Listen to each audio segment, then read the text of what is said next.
Hey guys, I'm going to do a 10 to 20 minute video on real estate, specifically about rental properties and tenants and the lines in between.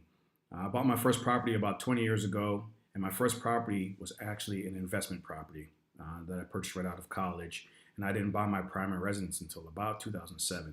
The time in between that, I did live in a couple of my multifamily properties that I had purchased, and my neighbors, which were actually my tenants, paid the mortgage, so it was great. Normally for a session like this, one-on-one with somebody or for a group of people, I charge $75 an hour. I'm not telling you this just to give you a nominal figure, but that $75 has been a basis of what I do with my real estate and different jobs and anything that's involved in it. So I'll explain to you later on what the $75 an hour means. I'm hopeful you guys can get something out of this video. Get some financial freedom and be able to travel. I'm learning as I get older in life that spending time with your family and your time is more important than your money. So I would like for you guys to create an opportunity to enjoy your family, enjoy your surroundings before you get too old or anything that can happen where you wish you could have looked back and enjoyed that time. So I'm looking for you guys to build some financial freedom and have some kind of residual income coming in when you're ready to retire or whatever your next step is. I've been blessed to be able to be pretty successful in real estate, and I've learned a lot. I've learned a lot of these things the hard way and through trials and tribulations, as I said earlier. I'm a hands-on guy, so dealing with the whole process of real estate, I've had my hands on, from buying a property to complete renovation, to evicting tenants and having to go to court. I'm actually a contractor now, and I really didn't need it because I was fixing my own properties, but just to have that, it really opened doors. So you guys are ready? Let's jump in. Hopefully you can learn something from me. If you learn one thing from this video, you didn't waste your time. If you didn't learn anything, then I owe you 15 minutes of your time. So I've broken this down into certain segments. Every once in a while you'll see me look to my left. I did print out an outline of what I wanted to talk about.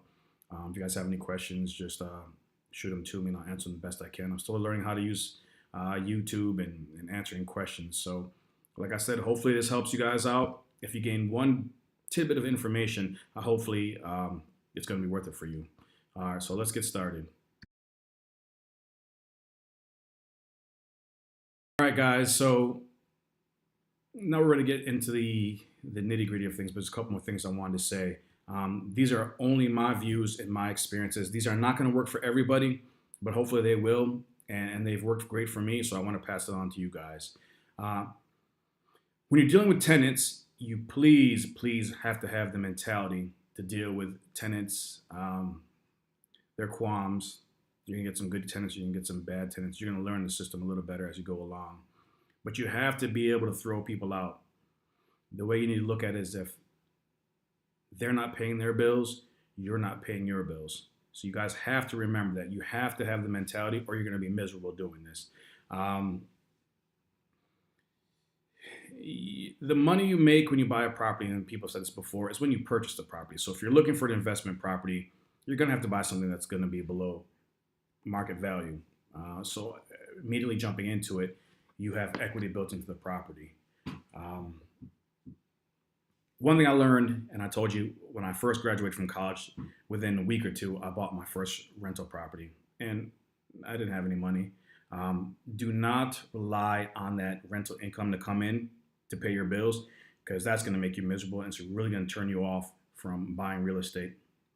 When a tenant didn't pay rent, it was hard for me to pay the mortgage because I had a job coming out of college, and it really turned me off. But just make sure when you buy a property, buy within your means at first, and make sure it's something you can afford if you do not have the income coming in from your tenant. Don't rush into getting a tenant. Don't let the first person apply get the place. Do some background. Make sure that they're going to be right for your property. I know it may be a desperate time to get some money in your pocket and you don't want the property to sit there, but trust me, in the end, you're going to want a good tenant, because that tenant moves out that you chose that was first, ends up being a bad tenant. You're going to have to pay a lot more money tenfold than if you just waited an extra month for that tenant. You need to look at it as a tenant moving in for, we'll say, January and February. They move out end of February. You can say that March and April, you're going to need to renovate the place, get it fixed back up, clean, whatever you need to do, and then you're going to take some time to find it. So you're going to be out 2 months. So you're 2 months in, 2 months out. You don't want that. You want to find a tenant that's going to be there for the long run and make your job easier. So do not wait for, or wait for a good tenant. Do not jump in the first tenant that applies to get your property. What I've learned also, when I first began, I was immature in the process. I believe I was 22 when I bought my first property, but some of my tenants that I had were older than me, so yeah, it felt pretty cool to have a property and to be a landlord. So whenever a tenant called me, they knew I was the man to talk to. They knew I was the owner, that there was nobody else to go to. So whatever the final word was mine. I highly recommend you tell your tenants that you have business partners that are above you. Tell them that you're the low man on the totem pole. So when they ask you for something, you say, well, let me go talk to the other owners and see what I can do. And if you don't feel like doing it, just say, hey, I talked to the other owners. It's not a good idea. Let's wait and see. Or if they're going to be late on rent, say, I talked to the other owners. What we can do is cut your late payment in half this month. Like I said, you have to have that mentality to throw people out. Now you can have, obviously there's different types of properties you can purchase. You can have a condo, duplexes, multifamily, and single family. They all have their pros and cons. If you're looking into getting into real estate to build equity in a property and for the value to increase, you're going to want to go with a single family home. With that being said, when you get into a single family home, you now have things you don't really think about, but who's going to be in charge of the lawn service? You're going to be in charge of the lawn service. Why? Because if your tenants don't cut the lawn, you got to cut the lawn. Any maintenance issues, it's going to be you're responsible anyways. But when you deal with a single family property, there's more things you need to worry about. Bigger investment, bigger payoff most of the time. When you look at duplexes, condos, multifamily, you need to consider and you need to look into at first if there's association fees, because most of the time here in Georgia, there is. Association fees aren't bad if you're making enough on rent and your mortgage payment isn't too large. Because when you get into associations, they're essentially here in Georgia responsible for the roof, any outside structure. So anything from the studs in, you're responsible for. Anything on the outside, they're responsible for. So now when you're paying your association fee, they are cutting the lawn, maintaining the property, maintaining the roads. The roof, there's a roof problem, you call the HOA, association fees, it'll get it done.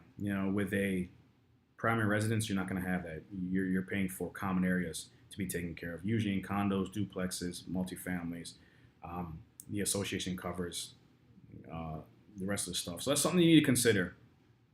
Like I said, when you have an association fees, they're responsible for cutting the common and maintenance areas, roofs. They're usually responsible for the fascia, awnings, stuff like that.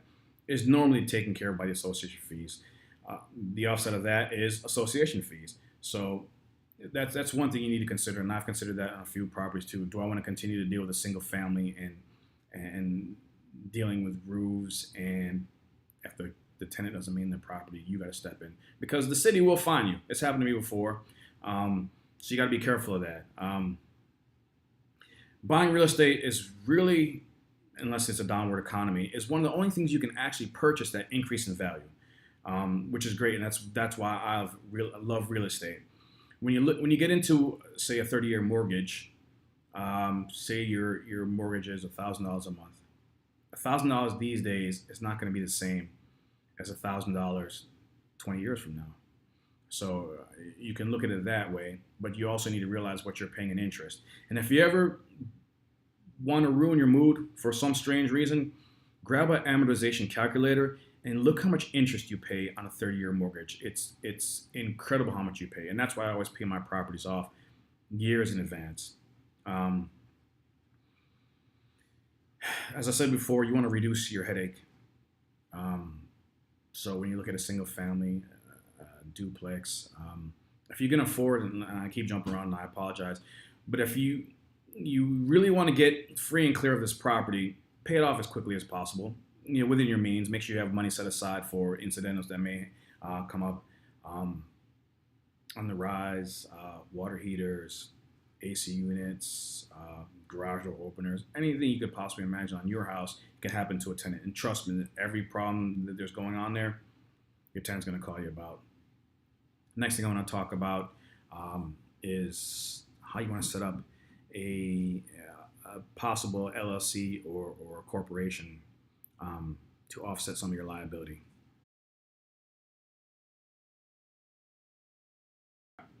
So let's talk about incorporating or starting an LLC, something that's going to decrease your liability. All right, so the properties that I have, if I've paid it, most of my properties are paid off, so I have the title. Each of those properties I have in their own separate LLC. All right, so I have an S corp that's the main company, and I've set up an LLC, single member LLC, and in some states I believe differ, but mine are set up as single member LLCs as a disregarded entity. The owner of those LLCs are the main S corp. The reason I haven't set up like that is for liability purposes. If you have a property in your name, your tenant falls, hurts themselves, they're coming after you and your personal assets. The way I have it set up is, like I said, a disregarded entity. It's an LLC or a single member LLC. So if anything ever happens to a tenant, they can essentially only sue me for that property because it's owned by my S corp. So I am not personally liable for any damages. So it's something you really want to consider because I've seen some cases, and especially today's society, we live in a sue-happy society. So you have to protect yourself at all costs. I'm not giving you a safeguard and for you to want to be a slumlord. Take care of your properties. It's your property. It's going to increase in value based on what you want to do with the property and how long you want to keep the property going. And if you have a 30-year mortgage and you have tenants in there, say after getting people in and out, 28 years, you've essentially paid for 28 years of that property. Now you own this property free and clear, and all money coming in besides paying property taxes is going to be money in your pocket. But you have to be careful when you are doing it when you have unlimited liability. So you're personally responsible for the property. So look into an LLC, single member LLC, as a disregarded entity. And like I said, with mine, our main company is an S corp, and each of these properties are they're in their own LLC as a disregarded entity. So if anybody ever sues, the only thing they can sue for is that property because it's in its own company, which is the true definition of limited liability.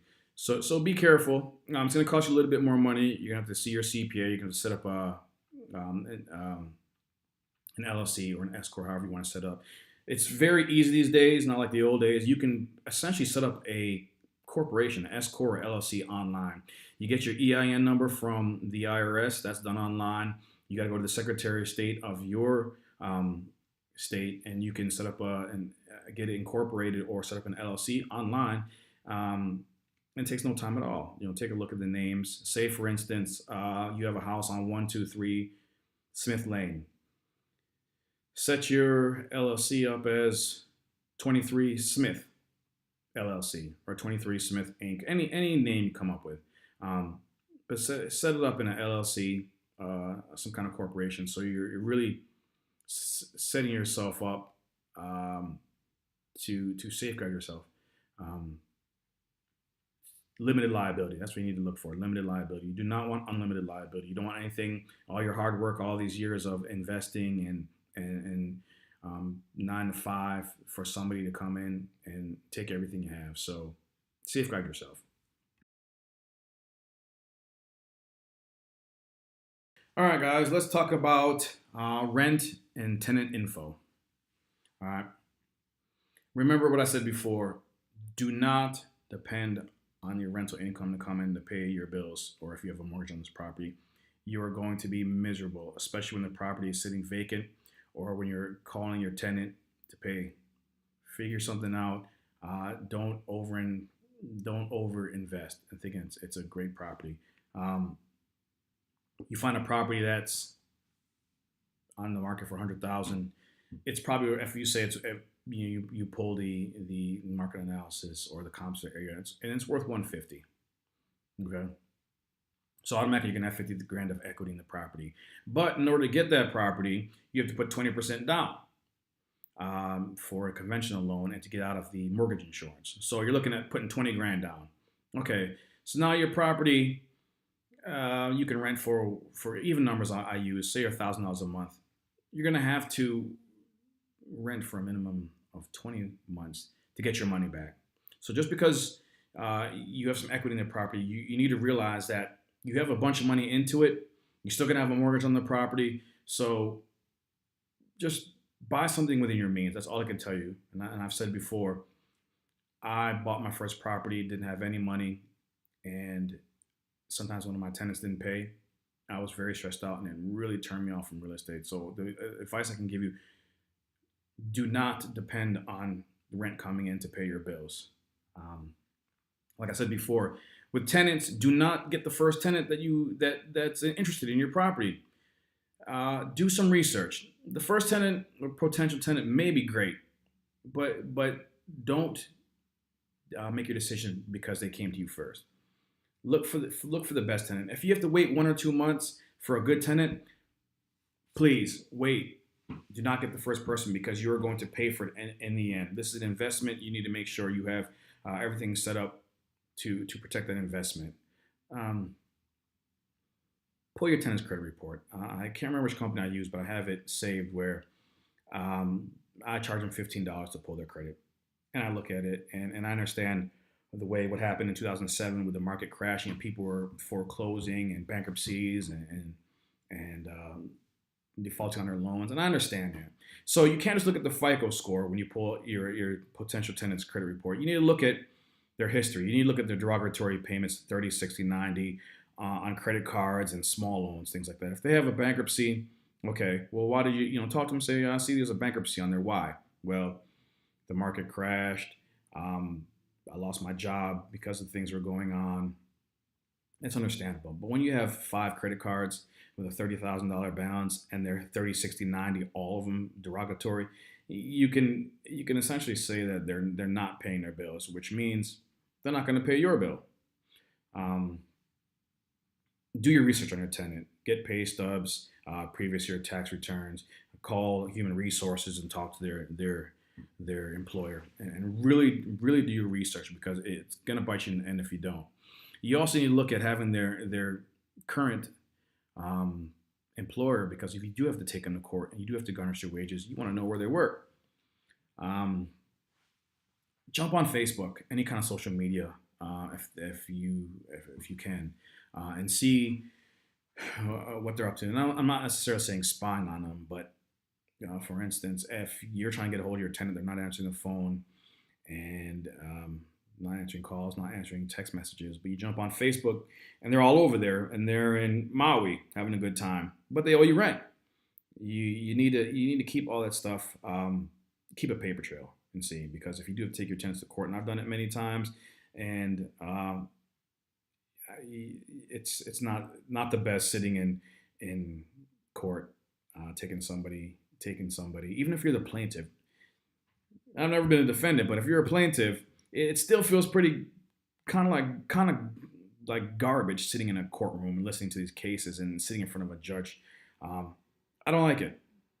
I never have, I never will, and I've been there not many times, but I've been there. I've had my fair share of being the plaintiff in court, and it never gets fun.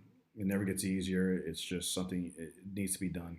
It's a necessary evil, but you can save yourself a lot of the headache by screening your tenants correctly. All right, so let's talk about rent, and this is my setup. All right, rent is due on the 1st. You have a grace period until the 5th. On the 6th, to me, you are now considered late. All right. You don't have to be the strictest landlord in the world. Things happen, and I understand that. So I tell my tenants when they first rent my property, I will do what I say I'm going to do. Make sure you do what you say you're going to do. All right.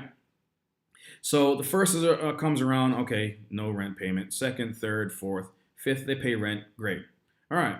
Now, tenant doesn't pay rent on the sixth, and I have not heard from them. They're getting the full rent.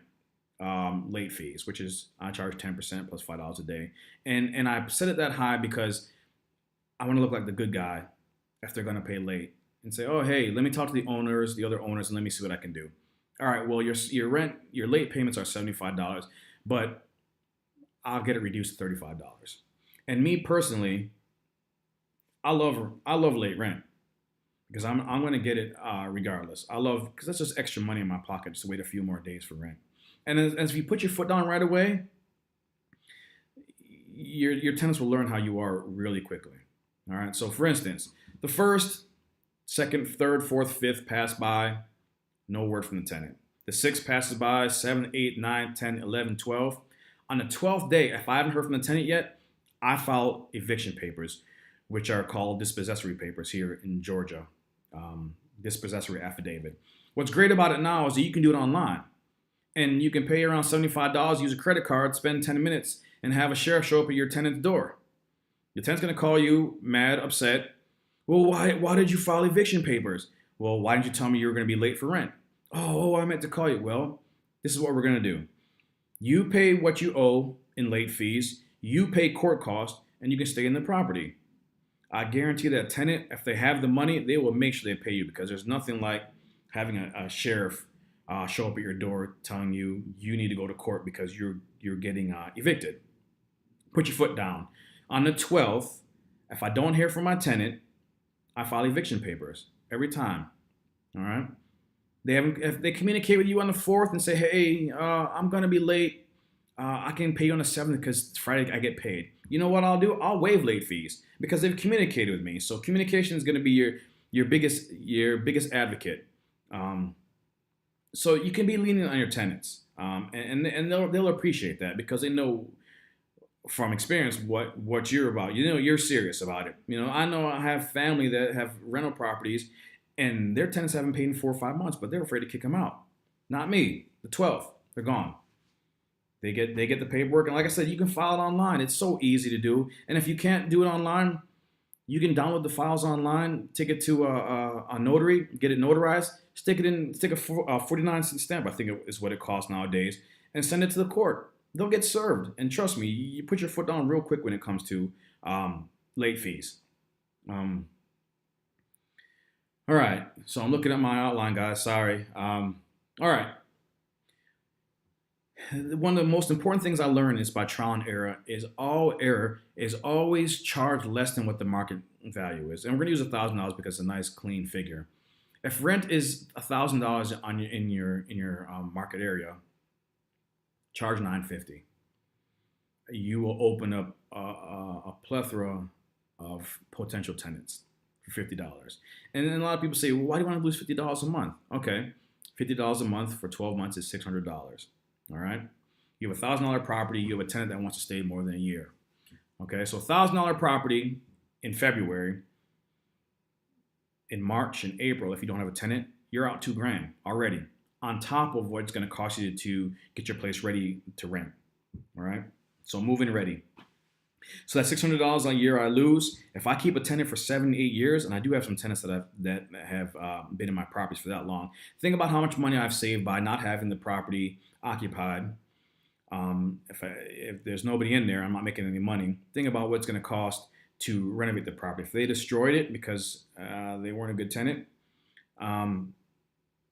you can't put a number on that because it could be anything. They could put holes in the walls. They could put concrete in the toilets and clog up everything.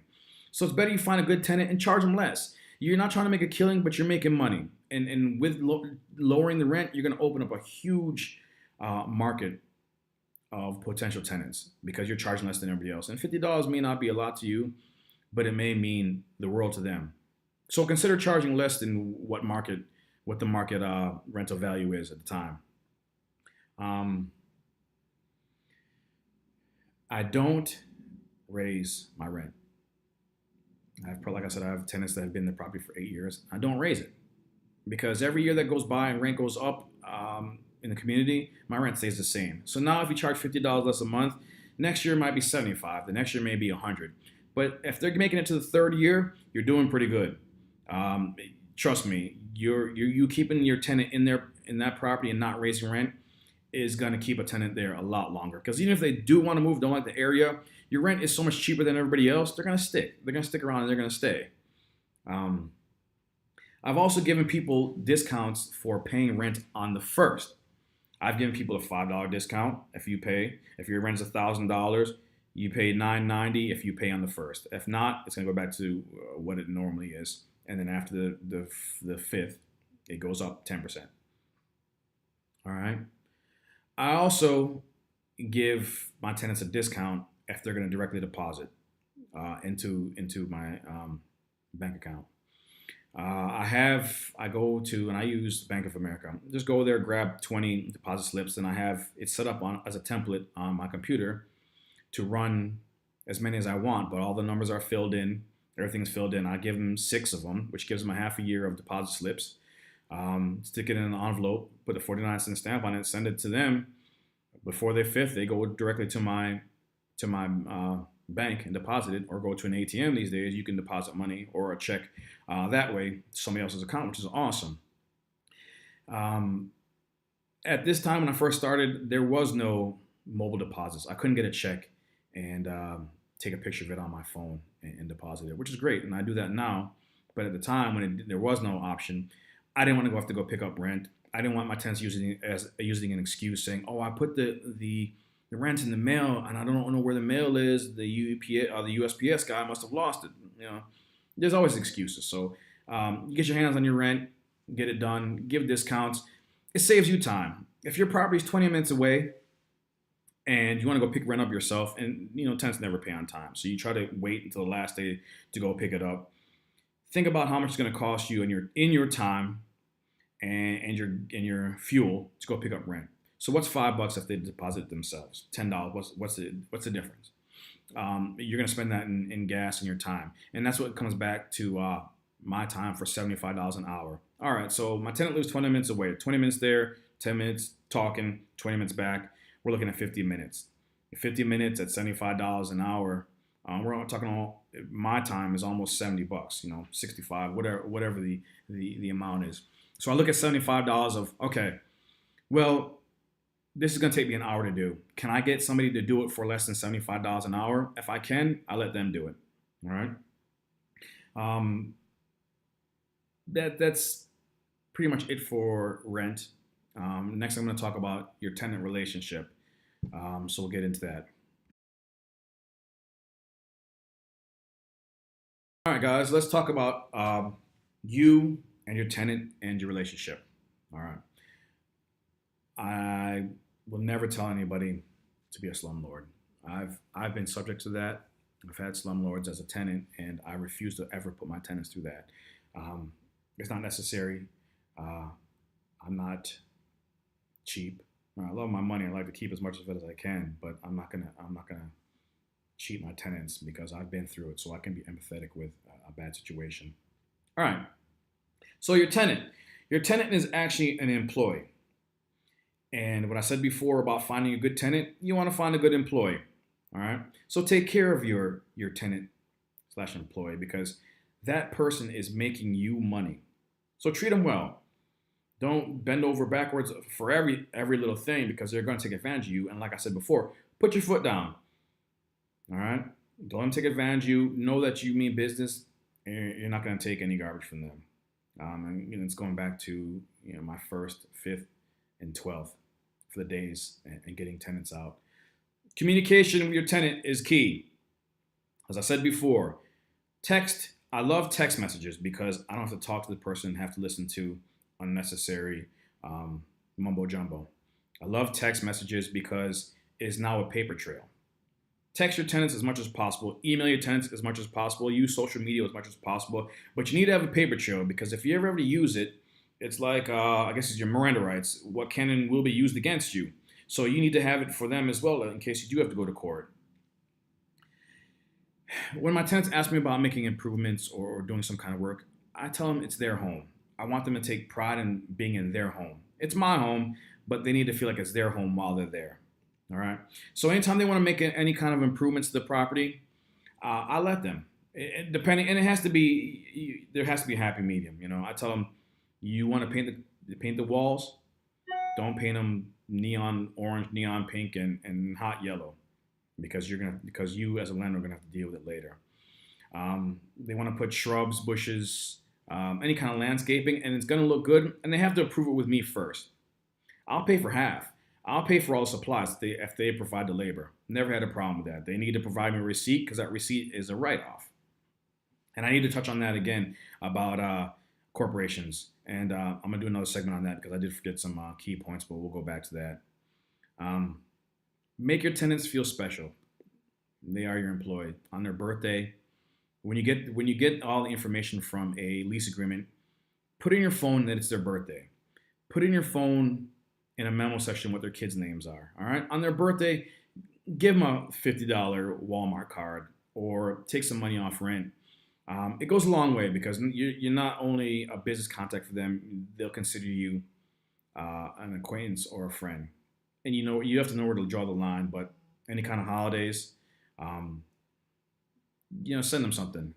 Or I was a tenant in a commercial property, and every year, my landlord sent me $100 bottle of scotch, and he said he wanted to meet with me, and we talked for a little bit. He'd asked me how I was going, and he gave me a bottle of scotch. $100. Okay, it's a good chunk of money for a Christmas. It was a Christmas present. But if I'm paying him $2,500 a month, he's making 30 grand off of me. So for $100, it's completely worth it. Go buy your tenant something, a gift card that they can use for your property. It's like those people that buy presents for people that they benefit from. Just take care of your tenant. Don't raise rent if you don't have to. You're going to keep them for a long time. Charge less than what everybody else does. They'll really appreciate it. And the key thing is find a good tenant, keep a good tenant. Tenant retention.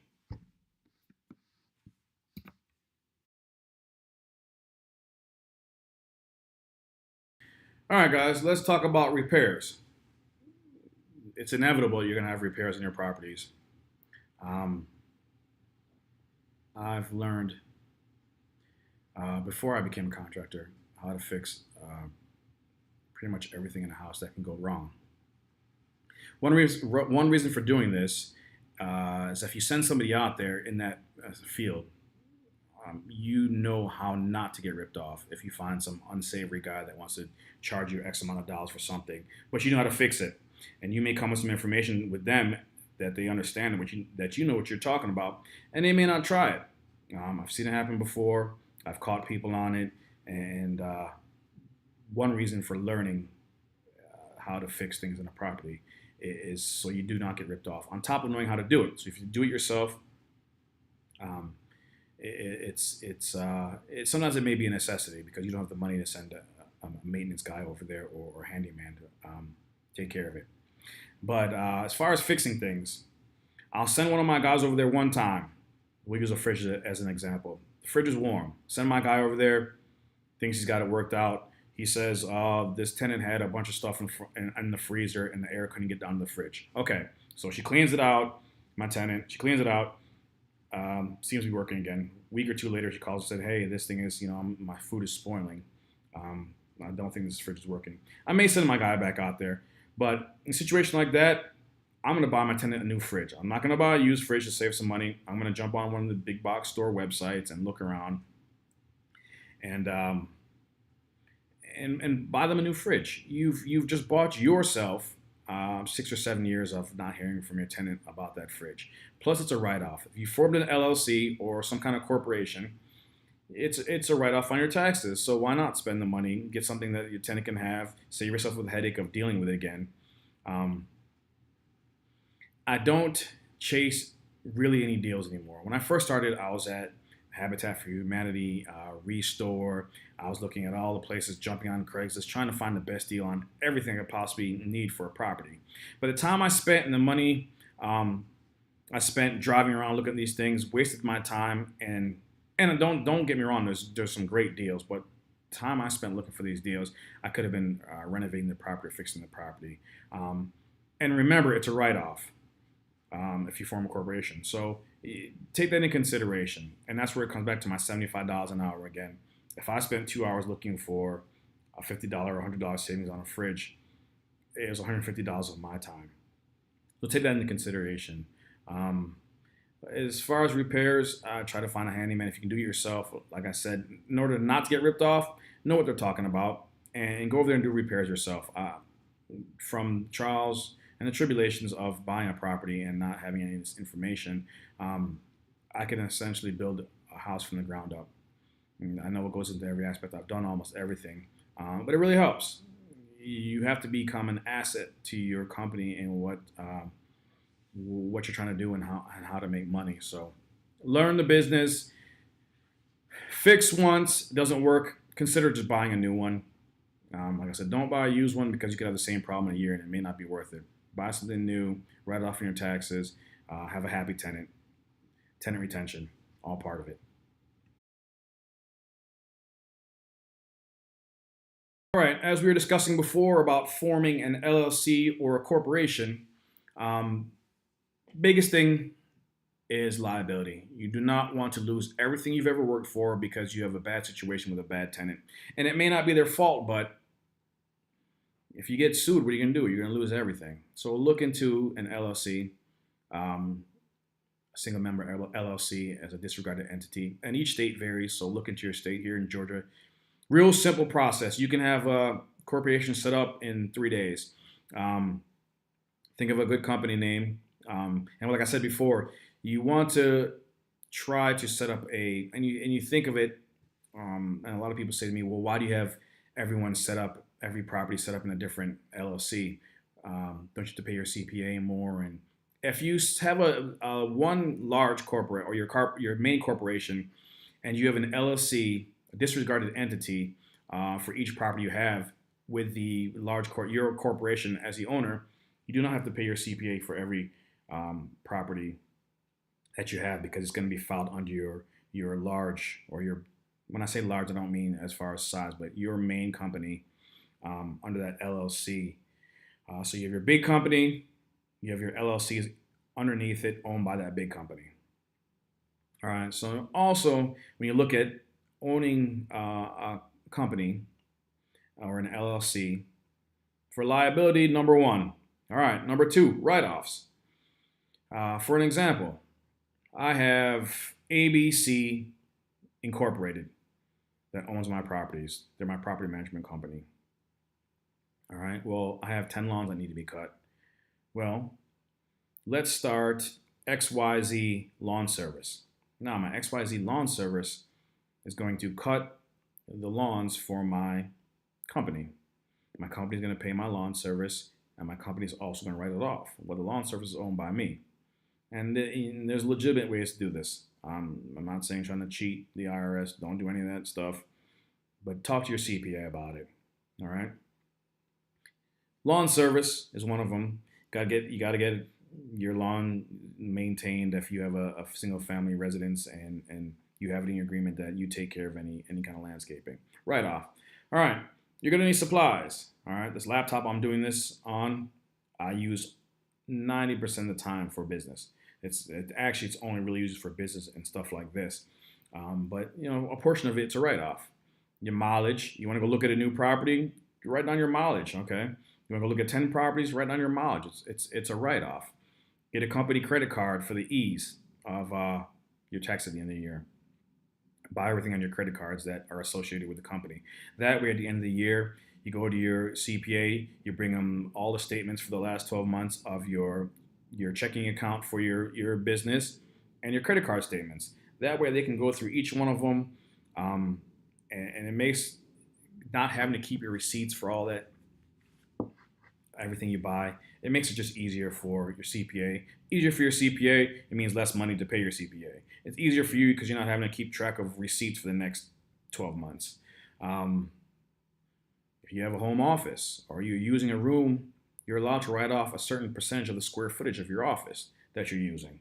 LLC, incorporating. So that you need to look at any write-offs you can find. If you need to take some of your members out, potential investors in your properties to dinner, dinner is a tax write-off.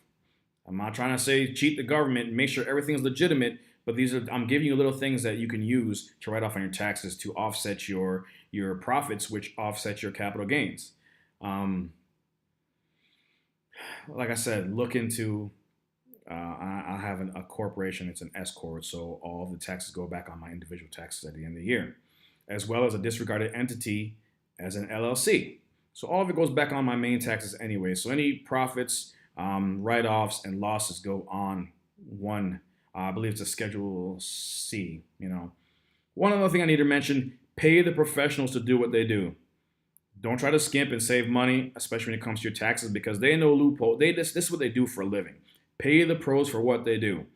You may save some bucks paying doing your taxes on yourself. You're doing your taxes yourself, but you don't know about all the write-offs that you have if you're not using a CPA. So pay the pros for what they do.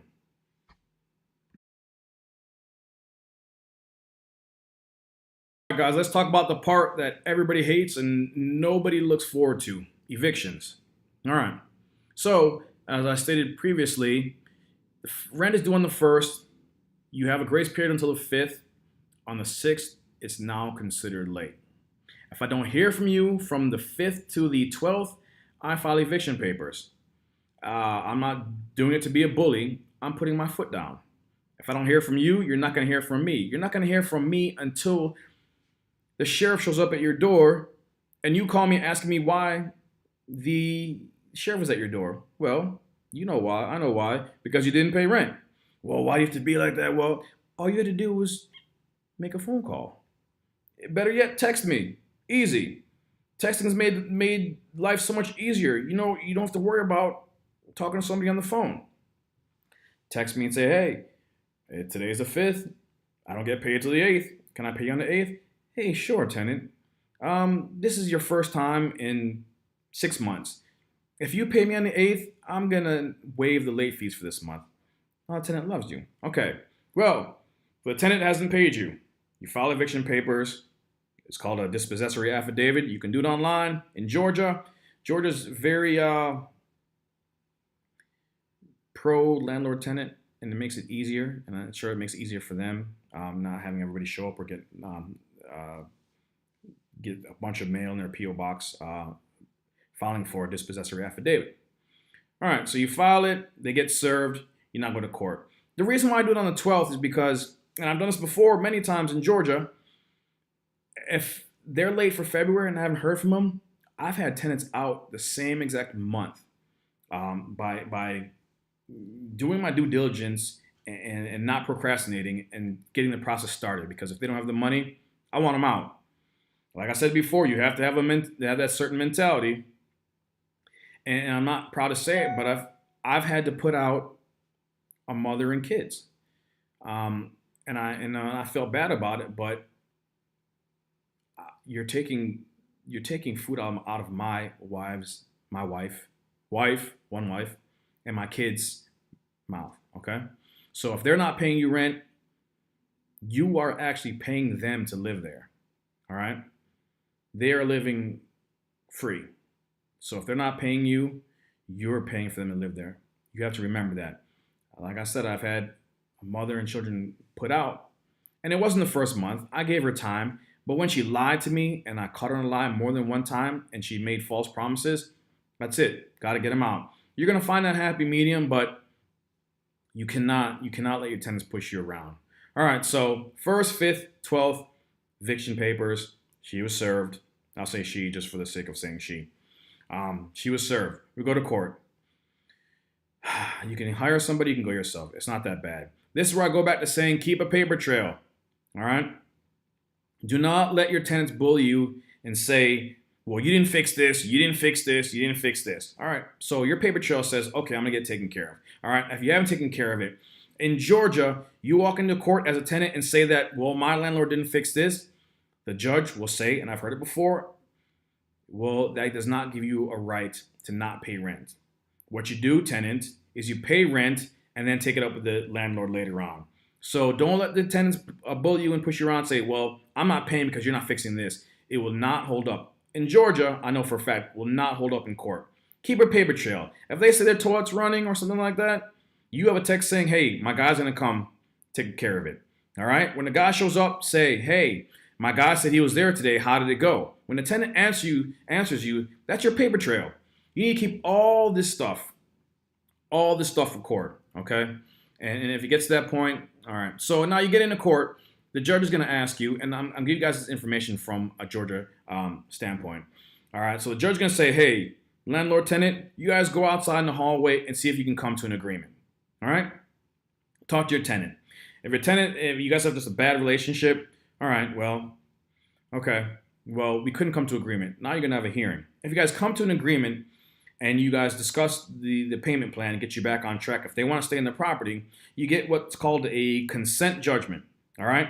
So the consent judgment, for example, says tenant X will pay $200 next week. If the tenant doesn't pay, don't mess around. Go file for a default judgment. Get a default judgment, all right.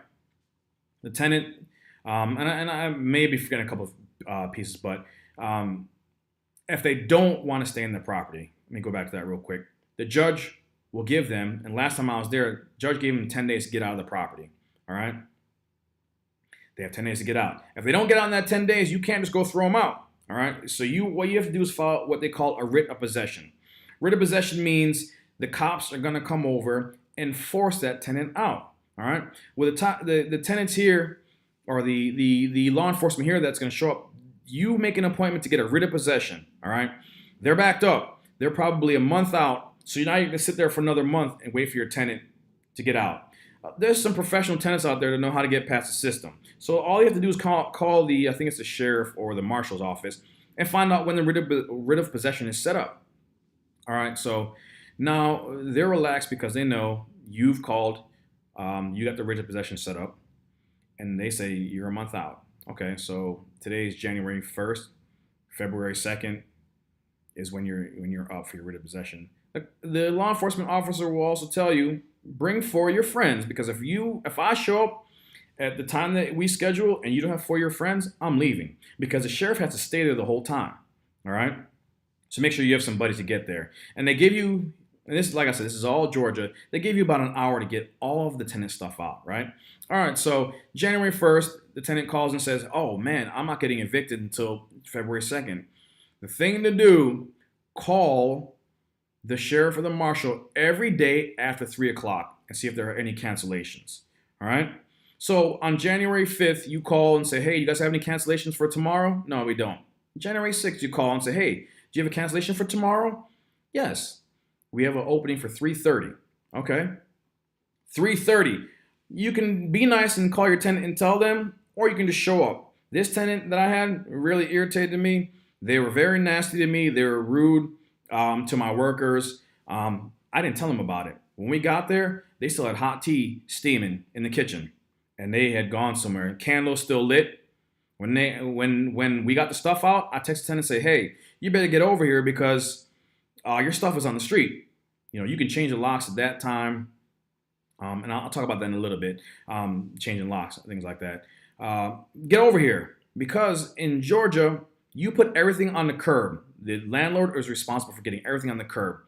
Once that law enforcement officer leaves, you will see people come out of the woodwork like roaches in the dark. And you have some night vision goggles, so they can't see you, but you can see them. They will come and take all of the tenant stuff. So it'd be nice of you if you decent terms, or if you want to be a good person, tell that tenant, hey, your stuff is on the street. You better come get it quickly, because it's free game. They're not. It's stealing, but there's no law enforcement there. They just left. These people will come out from all parts of life and come steal this tenant stuff, and you don't want that to happen. You don't want them to lose everything.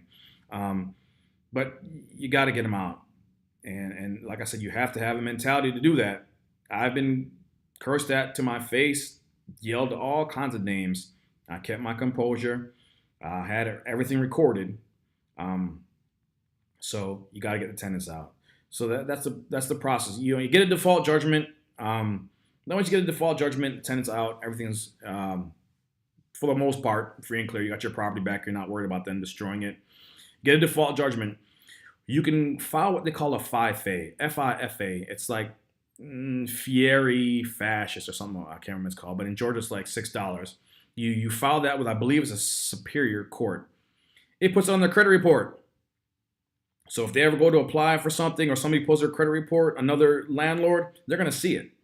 And now you can start the process of you can get a oh, I'm drawing a blank, but you can garnish the wages. There's a regular garnishment and continuing, I believe, garnishment. Regular garnishment, you go after assets. Okay, continuing garnishment, you got a bunch of paperwork to fill out and some money to spend to get their wages garnished.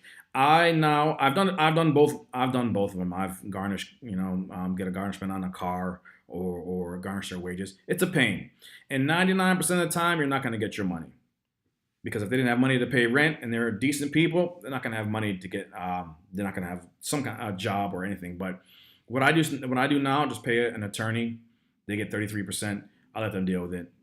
If I don't get paid for 2 years, it's like Christmas because I forgot all about the garnishment. You get a check in the mail and say, hey, this is from your tenant from 2 years ago. It's like Christmas early. It's great. But I don't waste my time really trying to go after people. I put on the credit report, so now if they apply for a mortgage, it's going to be on there. And a lot of times they'll file for a Chapter 7, and I'll get a notice in the mail from saying that there's a meeting of creditors for them to get a bankruptcy. And I never expected to get the money anyway. So it is what it is. All right.